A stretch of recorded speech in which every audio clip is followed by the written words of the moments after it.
Je tiens à remercier la ville de Mons, grâce à laquelle nous avons la joie de pouvoir remettre un prix littéraire. Donc je céderai la parole dans quelques instants, moi je serai très très brève. Je vous présente Muriel Cochet, qui est la vice-présidente de l'association Mons Livre. Voilà, donc moi je vais juste vous donner le contexte un peu plutôt technique, c'est-à-dire que lors de la remise du prix, nous recevons énormément de demandes. Il y a d'abord un premier jury de sélection qui sélectionne généralement 8 livres. Et lors de ces 8 livres, ils sont aussi, donc après le comité de sélection, là ils sont soumis carrément à un jury de 7 personnes qui sont du milieu littéraire, enseignement, l'administration provinciale, littérature, la ville de Mons. Il y a des représentants vraiment de qualité.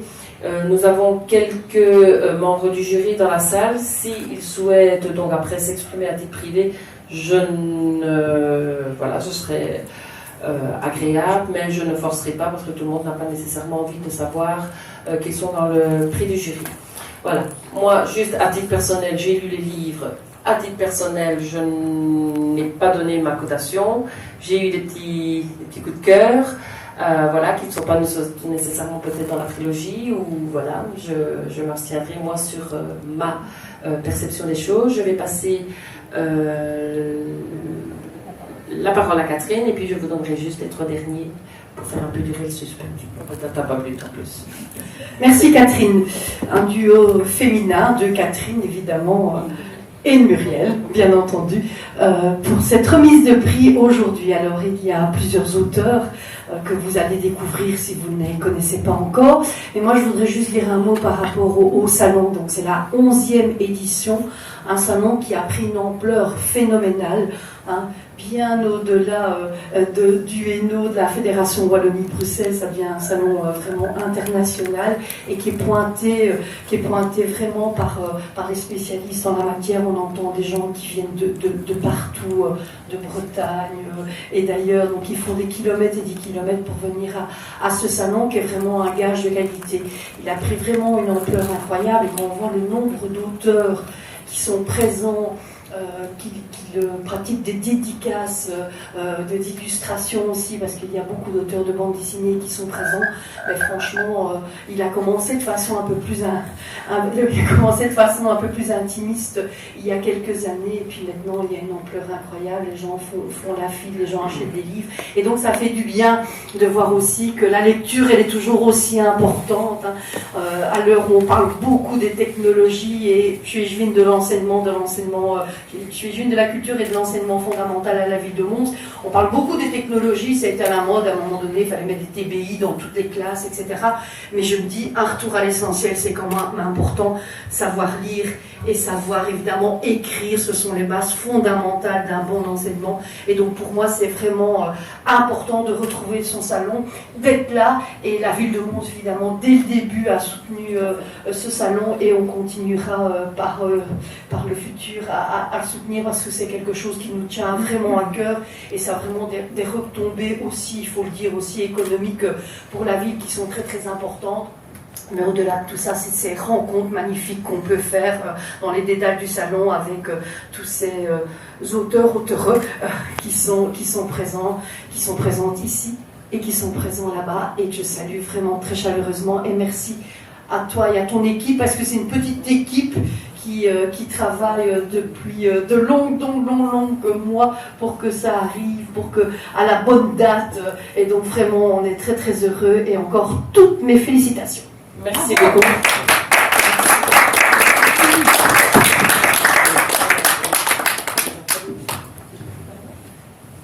Par ordre alphabétique, comme ça.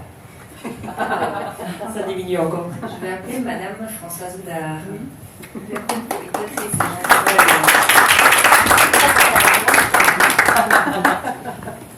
Si j'appelle Monsieur Michel Joiret, c'est la Maris.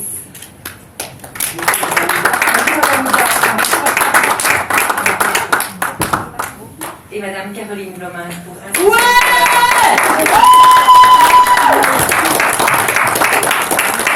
Yes! Bravo! Et après, on donnera le finaliste. J'ai une bonne souffleuse, donc ma présidente m'invite à vous céder la parole pour que vous puissiez chacun à votre tour exprimer quelques mots par rapport à votre hommage. Merci beaucoup. Voilà, donc moi je suis l'auteur de Jean qui vole. C'est un récit de vie, la vie d'un gamin des années 50-60. C'est aussi le récit de la vie dans un village, le village d'Élouges. Et aussi, je l'ai écrit pour rendre hommage à une femme exceptionnelle, celle qui a justement, dans ce village-là, élevé ce petit garçon-là qui était orphelin complet de maman et puis ensuite de papa. Et j'ai aussi la chance d'être édité par les éditions Audace pour ce livre-là en particulier, qui c'est une maison d'édition d'Élouges en particulier, donc le cercle est bien refermé. Voilà, merci. Bravo.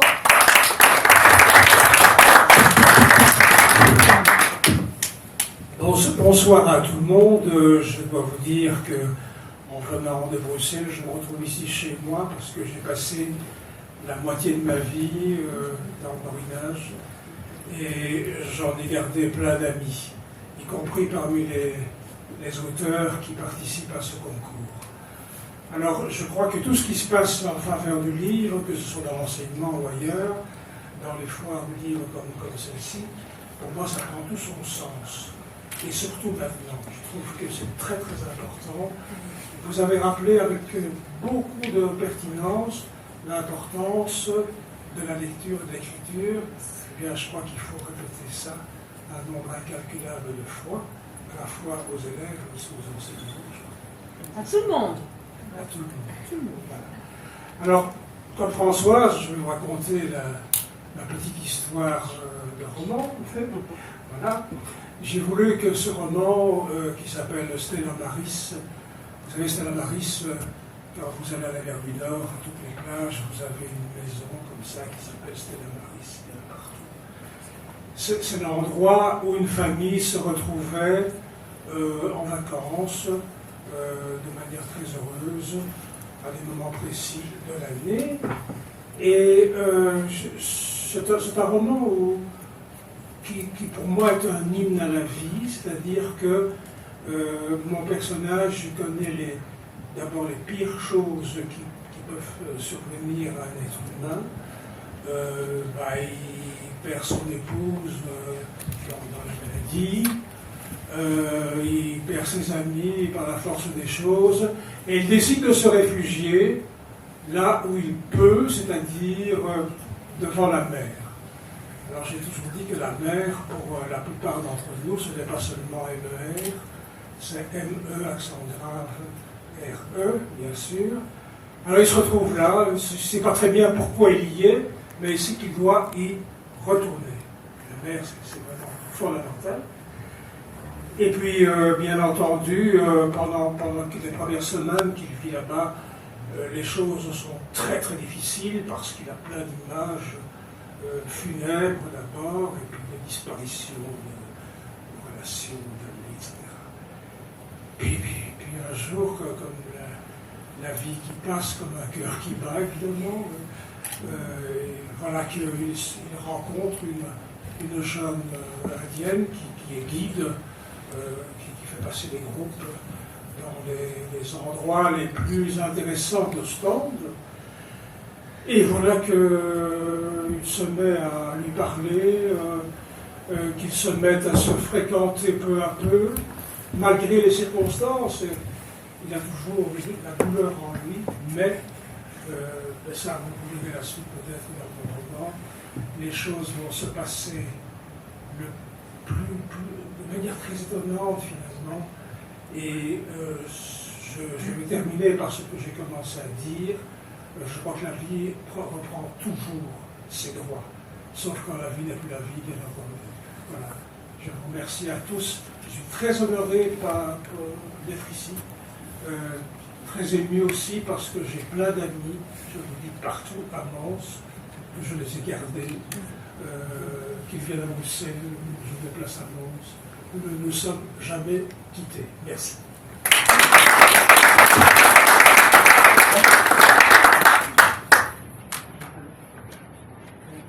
Ben voilà, moi c'est Caroline Lebrun. l'autrice d'un civil. Je remercie plus fort, plus près, plus comme ça. Déjà, merci d'être là. Merci de cette organisation et de cette effervescence parce que j'ai 2 ados, parce qu'ils sont là tous les deux, ouais, qui lisent à leur manière et ça c'est bien. Donc voilà, on dit parfois que le monde papier va disparaître. Et ben, quand on voit l'effervescence qu'il y a eu pendant votre salon, on est rendu compte. Donc les tablettes n'ont pas encore tout dévoré. Voilà, moi par rapport à mon livre, je vais être moins longue. C'est 5 histoires sombres qui sont articulées les unes aux autres. Il y a un problème de communication à chaque fois. Donc c'est des histoires, je vais dire, que j'ai écrites avec mes tripes. Voilà, on va dire des histoires viscérales, enfin plutôt une écriture viscérale. Et voilà, on navigue entre une maman qui souffre d'une nid vide, des enfants qui sont heureux de se revoir mais qui ne connaissent pas la vie ni l'un ni l'autre avec toutes les conséquences que ça peut avoir. L'envie de certaines personnes d'avoir ce qu'elles n'ont pas et aussi, par exemple, on peut être désabusé dans sa vie professionnelle avec les conséquences du passage à l'acte ou pas. Donc voilà, c'est un petit peu tout ça pour résumer les choses. Et déjà, merci d'être là dans les... Voilà, sur le, je sais pas comment vous appelez, le plateau, le truc, la scène. Voilà. Merci à vous. Bravo!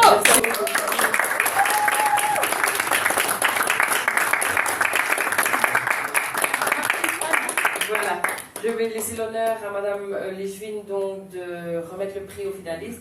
Alors moi, à titre personnel et privé et au nom quand même du membre du jury, pour ceux qui ont envie de nous rejoindre, je les invite, je ne force personne, mais s'il y a un membre du jury qui souhaite rejoindre le plateau, enfin le devant de la scène, si je peux dire comme ça, ils sont les très très très bienvenus.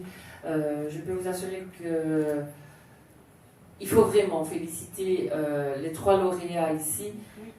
Le partage est très très difficile, ça il faut le savoir, on en discute souvent longtemps, mais voilà, mais malheureusement comme on dit toujours, ce qui n'enlève en rien à l'écriture de qui que ce soit, parce que voilà, chacun a son style, chacun a son histoire, chacun a ses tripes, parce que quand on regarde, beaucoup de gens écrivent avec leurs tripes, et donc voilà, je tiens encore à vous remercier tous les 3, et puis je laisse la tâche finale à Lichvin de remettre le prix littéraire Mons Livre 2023. Quelle grande responsabilité. Alors le prix littéraire Mons Livre, donc édition 2023, est attribué à Michel Joiret pour son roman Stella Maris. Je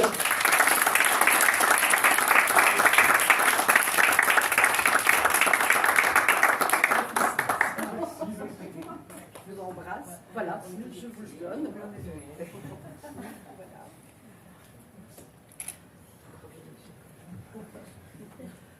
Vous n'y attendiez pas, apparemment. J'avais une petite idée. Voilà, encore bravo à tout le monde. Et alors, pour tout le public, je vous annonce que si vous avez le courage de redescendre, de suivre les flèches blanches, barres, le verre de l'amitié vous est offert. Et alors, on remercie aussi, ce sont les maisons d'édition, parce que comme l'a souligné Françoise, c'est vrai qu'il y a un travail d'écriture, il y a un travail intellectuel intense, mais derrière, il y a les éditeurs. Et ils n'ont pas non plus la vie facile, parce que c'est vrai que les auteurs n'ont pas la vie facile, mais les éditeurs n'ont pas la vie facile non plus. Quand on les voit aussi au salon, ils se battent autant que tout le monde. Il y a la diversité, voilà, on a quand même des maisons, que ce soit la Miroir, ou que ce soit Méo, ou que ce soit Audace, oui, la Roland théâtrale. Voilà. Ce qui est bien aussi, c'est que ça reste des maisons d'édition déjà belges, parce que c'est pas toujours aussi évident. On a déjà eu des prix littéraires aussi, avec des maisons d'édition étrangères, mais là voilà, on a une petite satisfaction quand ce sont vraiment des maisons d'édition belges, parce que ça, restons pour une fois, nous ne sommes peut-être pas français, mais nous sommes un peu chauvins quand même. Voilà. Encore bravo et félicitations à vous 3.